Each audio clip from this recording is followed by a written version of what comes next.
Mengapa Cina disebut sebagai salah satu peradaban tertua di dunia? Padahal Cina belum ada sebagai kerajaan sebelum tahun 221 sebelum Masehi. Halo teman-teman sahabat Anelsa Channel. Apa kabar teman-teman semua? Jumpa lagi bersama Mimin. Kali ini Mimin akan membahas negara Cina. Teman-teman udah tahu atau belum? Ternyata negara Cina adalah salah satu negara yang punya peradaban tertua di dunia loh. Wah, apa benar nih Min? Kan negara Cina baru berdiri sejak 1912. Tenang aja teman-teman, agar tidak salah paham, di sini Mimin sudah merangkum apa saja yang membuat Cina layak disebut sebagai negara peradaban tertua di dunia. Oke, tanpa berlama-lama, mari kita mulai. Inilah dia 10 fakta negara Cina yang memiliki peradaban tertua di dunia. Yang pertama, memiliki banyak dinasti. Cina dengan sejarah peradaban yang panjang melalui berbagai dinasti hingga menjadi negara yang kuat dan maju. Proses ini melibatkan evolusi sistem pemerintahan, perubahan sosial, dan perkembangan budaya yang signifikan. Awalnya dinasti-dinasti seperti Shang dan Zhou mendirikan fondasi sistem pemerintahan di Cina kuno. Zhou membawa konsep mandat surga yang memandatkan bahwa pemerintah yang baik adalah yang memiliki dukungan surgawi. Dinasti Qin menjadi pionir penyatuan Cina di bawah pemerintahan Kaisar Chen Shih-huang yang dikenal dengan pembangunan tembok besar dan standarisasi karakter Tionghoa. Dinasti Han memperluas wilayah dan membawa kemajuan ilmiah, termasuk penemuan kertas dan bubur sutra. Sementara itu, dinasti Tang menjadi masa keemasan dalam seni, sastra, dan perdagangan, menciptakan kekayaan budaya yang masih berpengaruh hingga sekarang ini. Selanjutnya, dinasti Ming dan Qing melanjutkan tradisi dan membawa kontribusi signifikan dalam seni dan sastra. Namun, akhir dinasti Qing juga melihat penurunan kekuasaan dan kemunduran Cina di tangan kekuatan asing. Ini baru beberapa dinasti yang Mimin jelasin. Sebenarnya ada 13 dinasti yang pernah berkuasa di Cina. Lain kali Mimin akan jelaskan lebih lengkap ya teman-teman. Nah, setelah melewati sejarah dinasti yang panjang, terjadilah sebuah revolusi Xinhai pada tahun 1911 yang mengakhiri kekuasaan monarki kerajaan dan mendirikan Republik Tiongkok. Revolusi ini menandai awal dari era pemerintahan Republik di Cina.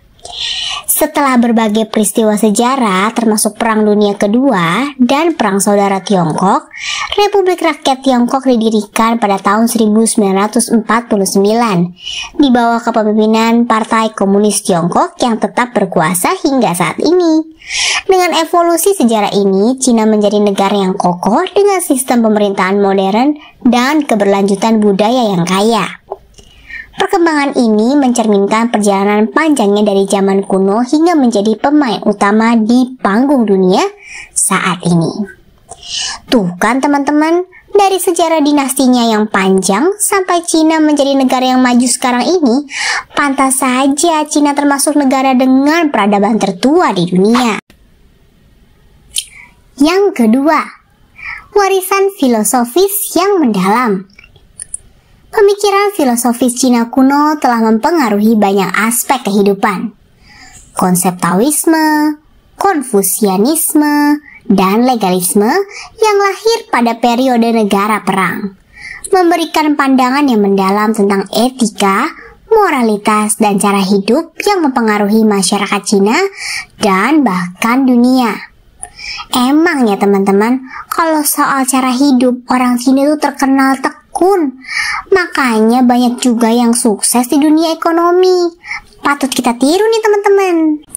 Tapi sebelum lanjut, jangan lupa untuk subscribe Anelsa Channel dan aktifkan tombol lonceng agar tidak ketinggalan informasi lainnya dari Anelsa Channel. Yang ketiga, karya sastra dan seni yang megah. Cina kuno dikenal dengan keindahan karya sastra dan seni mereka. Puisi klasik seperti yang ditulis oleh penyair terkenal seperti Li Pai dan Tu Fu mengekspresikan kehidupan dan emosi yang indah. Seni lukis tradisional dan kaligrafi juga menjadi bentuk ekspresi seni yang mendalam. Nah, teman-teman pasti udah tahu kan, ada 2 karya sastra Cina yang paling terkenal. Apa aja itu? Apalagi kalau bukan kisah perjalanan ke barat dan kisah 3 negara. Ayo, siapa yang waktu dulu suka nonton film Kerasakti? Tulis komentar kalian di bawah ini ya. Yang keempat, penemuan teknologi dan ilmiah yang mendahului zamannya.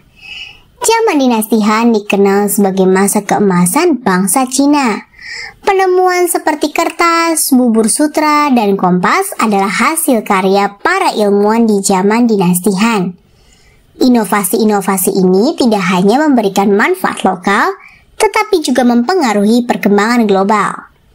Wah, ternyata kertas yang kita gunakan setiap hari dari Cina ya teman-teman. Bersyukur orang Cina menemukan kertas untuk kita teman-teman. Kalau enggak, mungkin sampai sekarang kita masih nulis di atas daun atau batu kalian teman-teman. Yang kelima, kontribusi dalam bidang kesehatan dan kedokteran tradisional. Peradaban Cina kuno juga memiliki sistem kesehatan dan kedokteran yang unik. Pengembangan akupuntur, pengobatan herbal, dan latihan seperti Tai Chi adalah contoh praktik kesehatan tradisional yang berasal dari Cina kuno dan masih dipraktikkan hingga hari ini. Nah, teman-teman pernah mendengar istilah Xinse belum nih? Kalau belum, baiklah, Mimin jelasin deh buat teman-teman.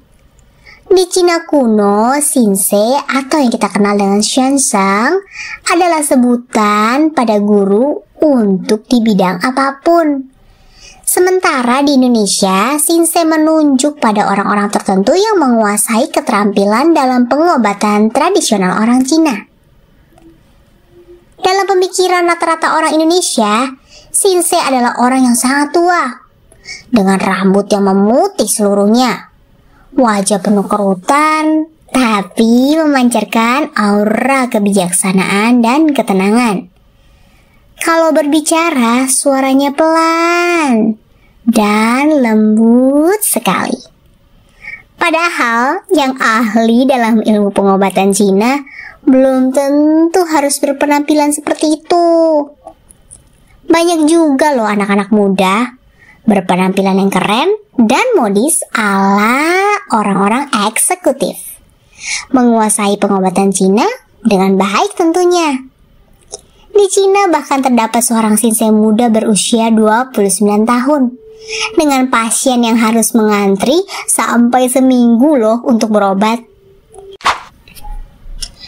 Yang keenam, pembangunan besar dan instrumen navigasi. Tembok besar Cina merupakan salah satu peninggalan masa lalu yang spektakuler. Awalnya, tembok ini dibangun untuk menghalau musuh. Dibangun selama berabad-abad. Ini merupakan salah satu tembok termahal di dunia.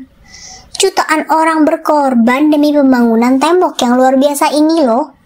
Di balik kemegahannya, ada banyak fakta unik yang jarang diketahui banyak orang loh teman-teman. Apa aja tuh? Bukan satu tembok panjang yang utuh. Dibangun oleh beberapa dinasti selama lebih dari 2000 tahun, tembok besar Tiongkok bukanlah bentangan, satu tembok panjang dan tidak terputus. Di antaranya ada benteng, gerbang, menara pengawas, dan tempat berlindung. Bahkan ada celah besar di antara bagian yang berbeda. Panjang resmi tembok itu adalah 21.196 km. Tembok itu adalah kuburan terpanjang di bumi. Pekerja konstruksi adalah komoditas sekali pakai dalam hal membangun tembok besar Tiongkok. Diperkirakan sebanyak 400.000 orang tewas saat membangun tembok tersebut. Fakta itu membuat mendapat julukan sebagai kuburan terpanjang di bumi. Tambah Baisonaut, banyak pekerja yang meninggal selama pembangunan tembok dimakamkan di fondasinya. Menggunakan tepung beras sebagai pengganti semen. Hah? Menggunakan tepung beras, Min? Yap, kalian tidak salah dengar. Tembok besar Cina dibangun dengan menggunakan tepung beras sebagai salah satu bahan utamanya. Tentu saja tidak semua bagian tembok besar Cina dibangun dengan menggunakan tepung beras, melainkan bagian tembok yang dibangun pada masa dinasti Qin. Pada masa pemerintahan Kaisar Qin Shi Huang tahun 220 sampai 206 sebelum Masehi, dia menggunakan tepung beras ketan sebagai pengganti semen. Sedangkan satu batu batanya sendiri berasal dari campuran tanah, batu dan kayu. Wah, unik sekali ya teman-teman. Ayo, siapa yang mau ke tembok besar Cina? Bagi yang berminat ke sana, Mimin doain deh biar bisa ke sana. Amin. Yang ketujuh, perdagangan dan jalur sutra yang menciptakan hubungan global. Nah, untuk yang satu ini Mimin yakin teman-teman udah gak asing lagi dengan istilah jalur sutra. Jalur sutra sendiri sebenarnya adalah sebuah rangkaian jalur perdagangan kuno, menjadi jembatan antara Cina dan dunia luar. Melalui perdagangan, budaya, dan pertukaran pengetahuan, Cina kuno berinteraksi dengan berbagai peradaban, menciptakan landasan untuk kerjasama internasional. Dengan memahami kekayaan peradaban Cina kuno, kita dapat melihat bahwa pengaruhnya tidak hanya berdampak pada sejarah Cina sendiri, tetapi juga membentuk dinamika dunia secara menyeluruh. Fondasi budaya, ilmiah, dan filosofis yang diletakkan oleh peradaban ini terus hidup dan memberi inspirasi bagi generasi setelahnya. Yang kedelapan, sejarah panjang yang terdokumentasi. Dengan catatan sejarah tertulis yang panjang, Cina memiliki warisan literatur dan sejarah yang terdokumentasi dengan rinci sejak ribuan tahun yang lalu. Hal ini menjadi sumber pengetahuan berharga tentang masa lalu peradaban Cina. Mantap sekali ya teman-teman semua. Sejarah peradaban mereka tertulis dengan lengkap. Beda dengan negara kita ya. Banyak sejarah yang hilang tidak tertulis, bahkan bukti arkeolog kita juga banyak di negara lain. Sayang sekali loh teman-teman. Oke, kita lanjut. Yang kesembilan, sistem tulisan karakter Tionghoa. Penggunaan sistem tulisan karakter Tionghoa telah bertahan selama ribuan tahun. Sistem tulisan ini tidak hanya menjadi media komunikasi, tetapi juga simbol identitas budaya yang kuat. Teman-teman pasti udah tahu kalau tulisan Cina itu beda banget tulisannya sama orang Indonesia. Mereka nulis dari atas ke bawah, sementara kita dari kiri ke kanan. Mereka juga tidak menggunakan huruf Latin, tetapi menggunakan aksara Hanzi. Yang ke-10, tradisi dan perayaan yang kaya. Apa saja tradisi dan perayaan itu? Inilah beberapa di antaranya. Tahun Baru Imlek atau dikenal dengan Festival Musim Semi. Perayaan ini merupakan tradisi terpenting bagi warga etnis Tionghoa di seluruh dunia dan sudah turun-temurun hingga kini. Asal-usul Tahun Baru Imlek dapat ditelusuri kembali hingga sekitar 3.500 tahun yang lalu. Tetapi beberapa orang percaya bahwa Tahun Baru Imlek berasal dari dinasti Shang 1600 sampai 1046 sebelum Masehi. Ketika orang mengadakan upacara pengorbanan untuk menghormati dewa dan leluhur di awal atau akhir setiap tahun. Tahun Baru Imlek telah berkembang dalam jangka waktu yang lama dan kebiasaannya telah mengalami proses pengembangan yang panjang. Seperti semua festival tradisional di Cina, Tahun Baru Imlek penuh dengan cerita dan mitos.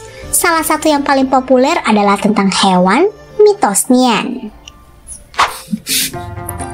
Perayaan Perayaan Lampion.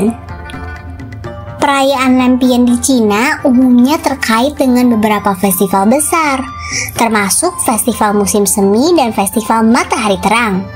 Tradisi ini berasal dari cerita kuno yang menceritakan tentang peperangan melawan makhluk buas yang muncul setelah matahari terbenam.